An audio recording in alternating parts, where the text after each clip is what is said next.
Pokemon, we gotta talk. You were once my favorite media franchise of all time. You could have slapped that logo on a pile of dirty, smeared undies, and I would have thought it was the greatest thing to ever grace this planet. Now, times have changed since then. Now I'm a man. I have a job. There are just way too many streaming services now, and it's kind of annoying. And you've changed too, Pokemon. And not in a good way. A few years ago, I posted a video singing your praises about how I thought Pokemon was a awesome franchise and that I wasn't afraid to admit that. But oh my god, you're making me regret it. Your last two entries into the series, or three, or four, I don't even know anymore. Do I look like Mr. Memory over here? All I'm trying to say is that your latest games have had a noticeable anus-y essence to them. And I'm no proctologist, but I think you might want to get that checked out. I don't know if it's the formula getting stale, or me finally hitting puberty, but Pokemon just isn't hitting my G-spot like it used to. I think it all started with the build-up to Gen 7, where I watched every trailer and reveal video like this. It's not that it looked bad per se, but it didn't exactly look very great either. Oh my god, look at that landscape. I can't wait to explore those islands in a linear fashion. No way, dude, they're supporting both simplified and traditional Chinese? Take my money, Nintendo, take every last penny! I did eventually buy a Sun version a few months after its release, and I honestly can't remember a thing about it. So yeah, actually I do remember Team Skull, and how laughably pathetic they were. It's not like I was expecting them to be some dark and menacing Illuminati level threat, but dude, battling these guys felt like fighting the retarded kid on the bus. Yeah, you're probably gonna win, but I'm pretty sure it qualifies as a disability hate crime. All they do is wave those noodly arms around like they're about to hit you with a water-style penis jutsu.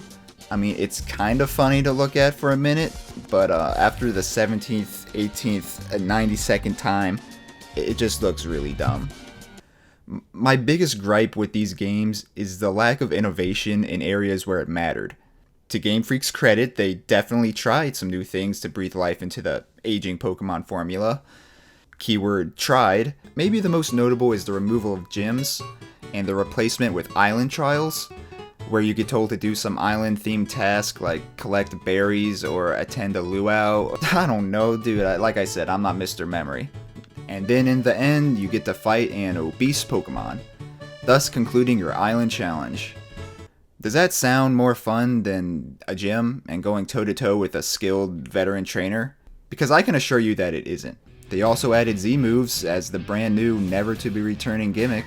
Imagine a move so powerful that even your 3DS takes damage. And the only way to pull it off is by channeling your inner TikTok star and hitting a fat nay-nay on the haters. This is probably the closest you'll ever get to nuking a Pokemon, so if you enjoy that and massive frame rate loss, then this is definitely the game for you. I'm starting to ramble here, so let's keep this Pokeball rolling.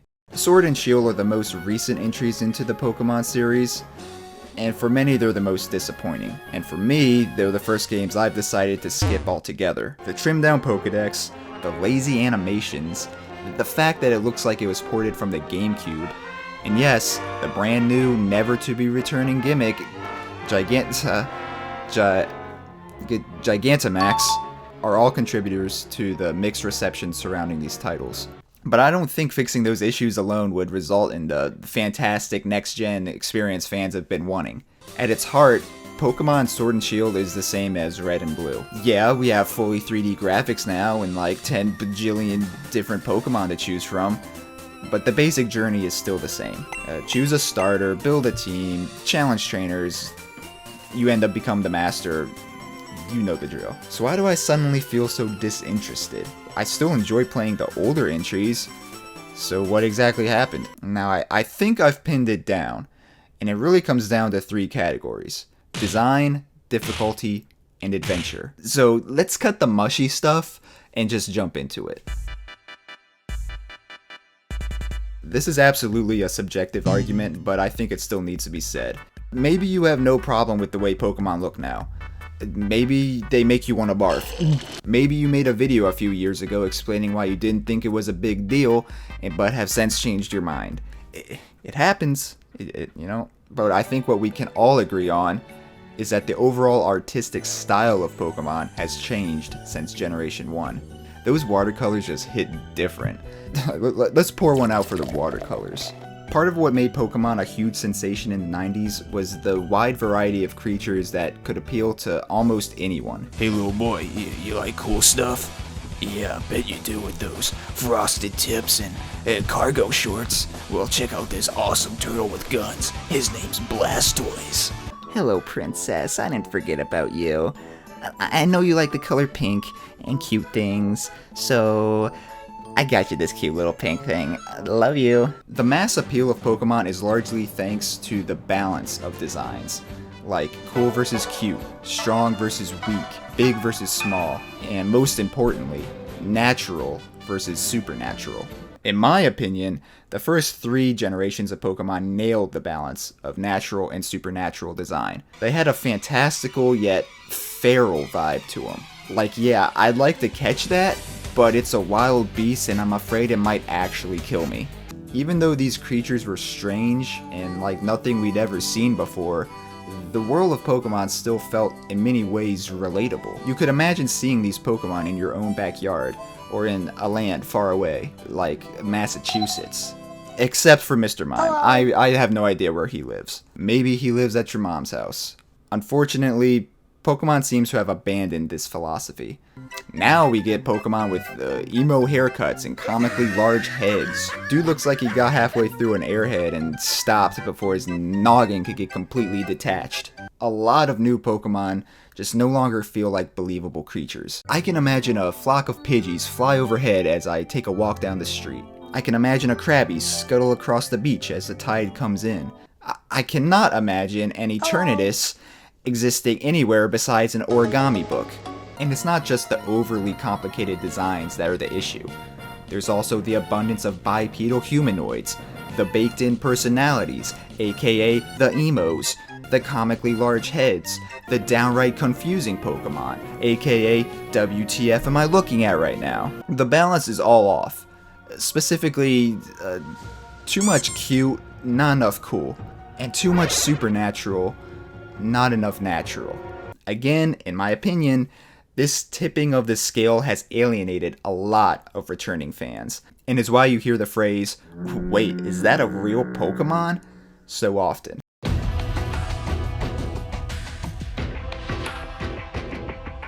Speaking of old fans, Pokemon has really been trying to cater to them in recent years. And by old fans, I mean Charizard fans. Hey, now he's playable in Smash Bros. Hey, now he has 2 Mega Evolutions. Hey, now he can Gigantamax.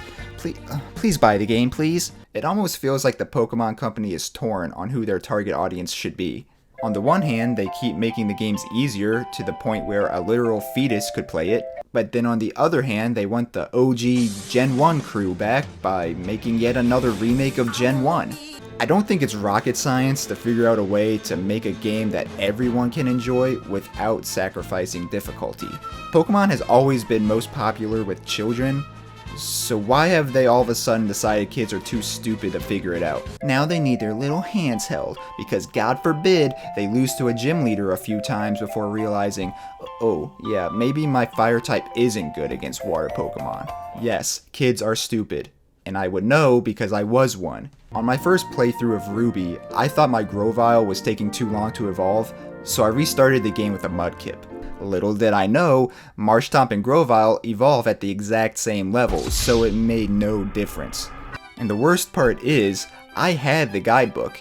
The information was at my disposal, yet my dumb child brain was repelled from anything that wasn't colorful pictures. The bottom line is, it's okay to make mistakes, and it's okay to restart the game with a Mudkip. You don't need to constantly tell players, hey, this move is most effective, you should probably use this one. Or have an easy mode EXP share that lets your entire team get a participation trophy while sitting on the bench. Part of the wonder of Pokemon is figuring out these things on your own. If you keep dumbing the game down for beginners, they'll never feel the true triumph of becoming a Pokemon master. The last topic I want to babble about is, in my opinion, the most critical flaw with Pokemon, and that's the sense of adventure.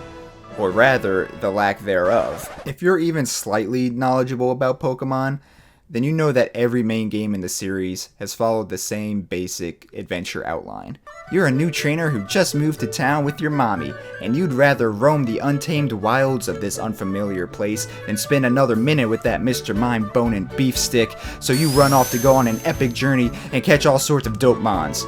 Well, that may be true for the character in the game, but as the player, you're no longer a new trainer after your first playthrough. You've already been through this rodeo. You and your mons have been to hell and back. You fought Whitney and that fat pair of milkers, and you came back to tell the tale. Basically, after you've experienced a Pokemon game for the first time, all subsequent adventures feel more like a routine than genuine exploration.